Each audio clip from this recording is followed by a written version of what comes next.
بسم اللہ الرحمن الرحیم۔ امید کرتا ہوں کہ آپ سب دوست خیریت سے ہوں گے۔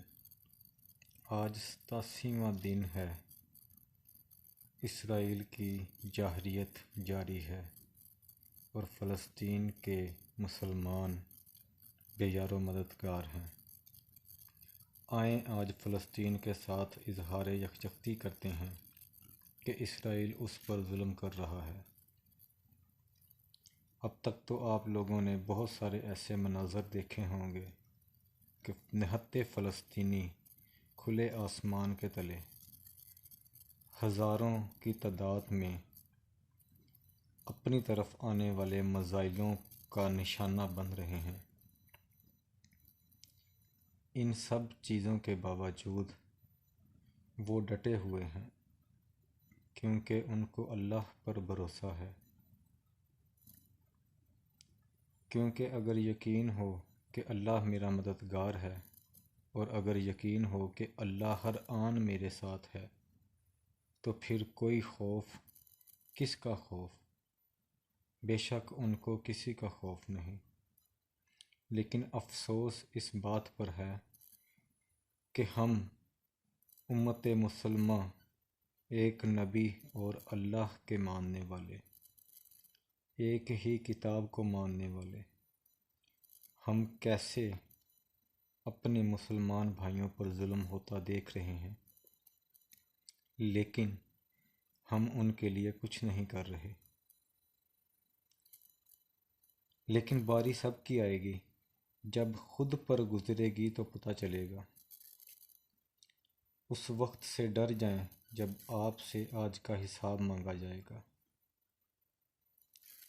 کس چیز کا ڈر ہے آپ لوگوں کو؟ کیوں نہیں نکلتے فلسطینیوں کے حق میں؟ کیا ہم کمزور ہیں؟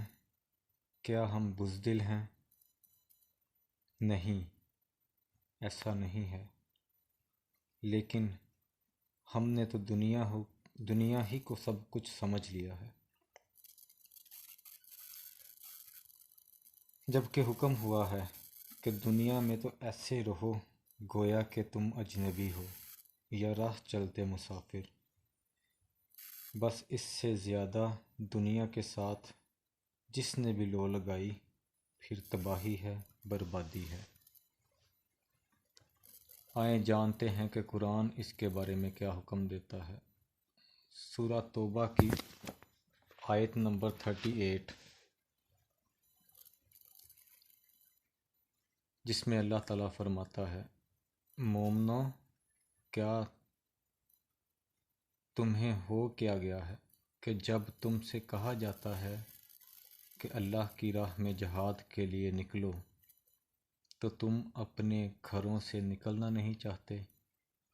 کیا تم آخرت کی نعمتوں کو چھوڑ کر دنیا کی زندگی پر خوش ہو بیٹھے ہو؟ سو دنیا کی زندگی کے فائدے تو آخرت کے مقابلے کچھ نہیں۔ اگر تم نہ نکلو گے تو اللہ تم پر بڑی تکلیف کا عذاب دے گا اور تمہاری جگہوں پر اور لوگوں کو پیدا کر دے گا اور تم اس کا کچھ نقصان نہ پہنچا سکو گے، اور اللہ ہر چیز پر قدرت رکھتا ہے۔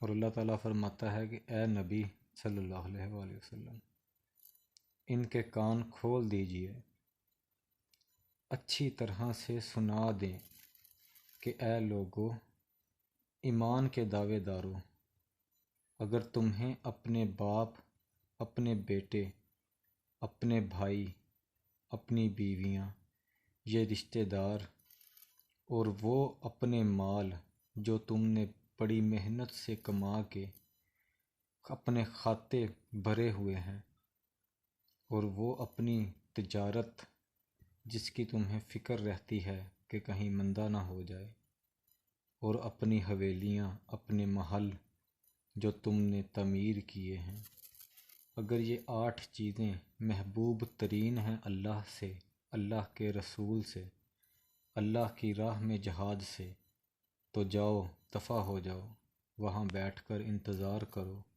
یہاں تک کہ اللہ اپنا فیصلہ نہ سنا دے، اور اللہ ایسے فاسقوں کو کبھی ہدایت نہیں دیتا۔ اصل میں بات کچھ اور ہے۔ جہاد میں لگتی ہے جان، جہاد میں کھپے گا مال، اور ہم اپنی جان اور اپنا مال جہاد میں کیوں لگائیں؟ پاگل تھوڑی نہ ہیں ہم۔ لیکن اگر یقین ہے کہ آخرت ہے، اگر یقین ہے کہ اصل زندگی وہی ہے، اگر یقین ہے کہ کم از کم 700 ملیں گے ایک کے بدلے، تو ہم بیوقوف ہوں گے اگر نہ لگائیں۔ کون شخص ہے جو خود غرض نہیں ہے؟ تو میرے بھائیوں، جہاد بھی کرو، اپنے لیے کرو۔ اللہ اور اس کے رسول پر احسان تمہارا نہیں ہے اور نہ ہی کبھی ہو سکتا ہے۔ اللہ ہم سب کو اپنے حفظ و ایمان میں رکھے اور فلسطینیوں کی مدد کرے۔ آمین ثم آمین۔ میں ہوں آپ کا ہوسٹ بلال۔ اب تک کے لیے اتنا ہی، ملتے ہیں انشاءاللہ جلد۔ اللہ حافظ۔